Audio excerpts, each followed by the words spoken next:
What's up, guys? It's Lou from Unbox Therapy, and I finally got a chance to sit down and put together a little review on the Asus transformer that I just picked up. If you guys haven't checked out the unboxing video, definitely do so. I'll put a link up in the annotations and also down in the description. I cover a few things like the different ports available on the unit, and you also get some nice close-ups, so definitely check it out. But let's move on to the review and my first impressions, having used the device for a couple of days now. And believe it or not, I'm actually really impressed. I actually really enjoy using the device. The thing about these kinds of devices is that they're really consumption-based devices. The main focus here is sitting down and consuming your content. And this device here is really one of the first that says, hey, you could do a little bit of production on me as well. But it also gives you the ability to consume content in a couple of different form factors. Sometimes I'm sitting down on the couch in a certain position and I've been holding up the tablet for a while and I'm really wishing that I just had a little stand or something for it. Now this Asus transformer is going to give you not only a stand but also all the extra functionality built in to this keyboard portion. Now I want to mention you can buy the Asus transformer, just the tablet portion of it without the keyboard dock, but I don't think you're really making the best use out of the built-in functionality that Asus put in there when you do that, especially considering price-wise. Like, I picked this combo up for $4.99 here in Canada. Now you look at something like the Galaxy Tab 10.1, it's basically the same price without all of that added functionality. Now you're probably asking, what is all the added functionality he keeps talking about? And there's a few things. There's obviously some that you see right away. The keyboard, the multi-touch trackpad, the side of the unit has got, your charging port here. You've got one USB on this side.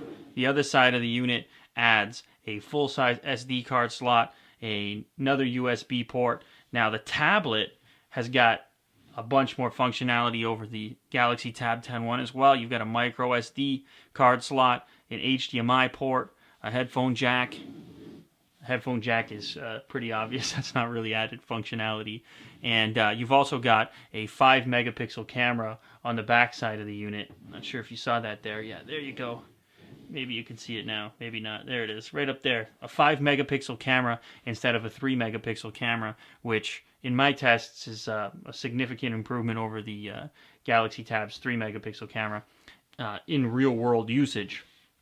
Now, those are all very important things, but not really the most important as far as I'm concerned. The most important thing for me about this attachment is having the extra battery.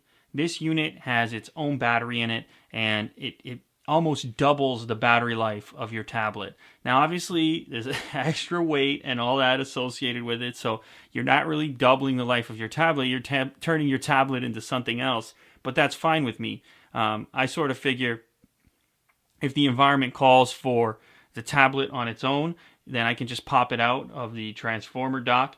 If the environment calls for the whole unit, or if I have a table to rest it on, or even if I'm just sitting on my couch and I don't feel like holding it anymore, and I need a few more minutes of juice, it's not really a question of if you're going to use it this way all the time, but having the option to me is worth the money. So I've given you some of my opinions there. It's obviously not going to ring true for everyone. If you can't see yourself ever using that added functionality, then maybe you want to take your money and buy something a little bit more sleek and a little bit lighter as well. It's not really fair to compare the Galaxy Tab 10.1 to the transformer when it's docked in, so let's go ahead and remove it from the dock. Now, that's controlled via this mechanical switch up here.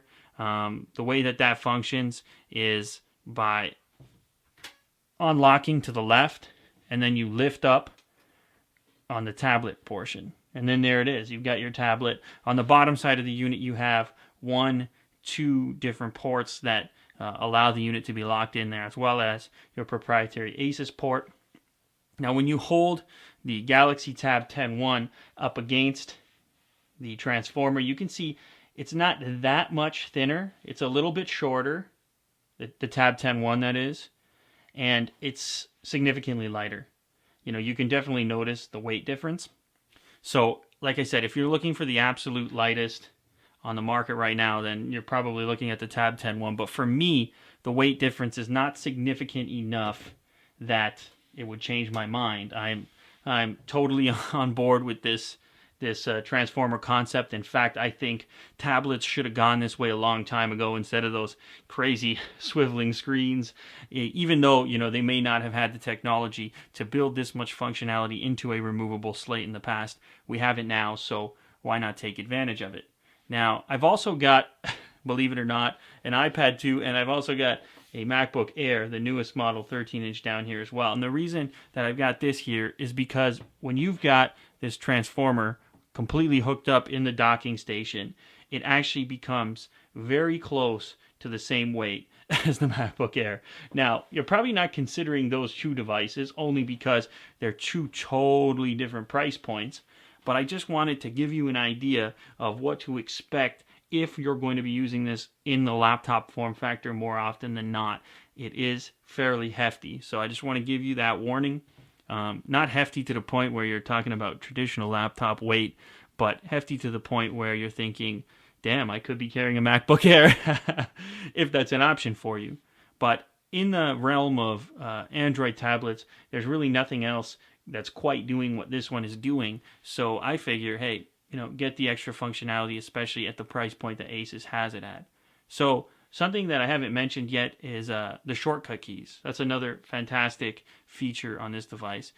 You've got keys up top here for toggling auto brightness. You've got multimedia keys, a very quick settings key, a home key to take you back to home from wherever you are. When you're in an application, say the browser, for example, you've got a options key, which brings up your different options within that application, whether it be the browser or something else. You've also got a multi-touch trackpad, which I don't actually use that much, only because I usually just reach up and touch the screen for whatever it is that I need. Performance-wise, this device is very similar to the Tab 10 one, basically identical. I mean, a great way to stress them out is to throw some 1080p video on there, and they both handle it perfectly well. The web browsers are close to identical as well, and so if you want to get a better idea of just how speedy they are, then definitely check out my showdown video where I compare the iPad here. There's the iPad 2, the Galaxy Tab 10 one, as well as the HP touchpad. That'll give you a very good idea of what kind of performance to expect out of the transformer. It's very similar. So anyway, guys, I probably haven't covered everything, but I've definitely talked for a while. This is a new style of review. Usually I sort of sit down, I have more edits, and I usually don't talk for so long or about so much. So definitely let me know in the comment section if you like this style or not. Maybe I could go back to a different style, but I really wanted to cover a lot of things and also just sort of get my opinion out there, because I really do like this device. I'm really impressed by it, and I think if you're in the market for an Android honeycomb tablet, you've got to take a long, hard look at this device here. Anyway, guys, until next time, thanks for watching, and if you like this content, then hopefully you'll subscribe or at least visit the channel and check out some more stuff I've got going on over there. Thanks.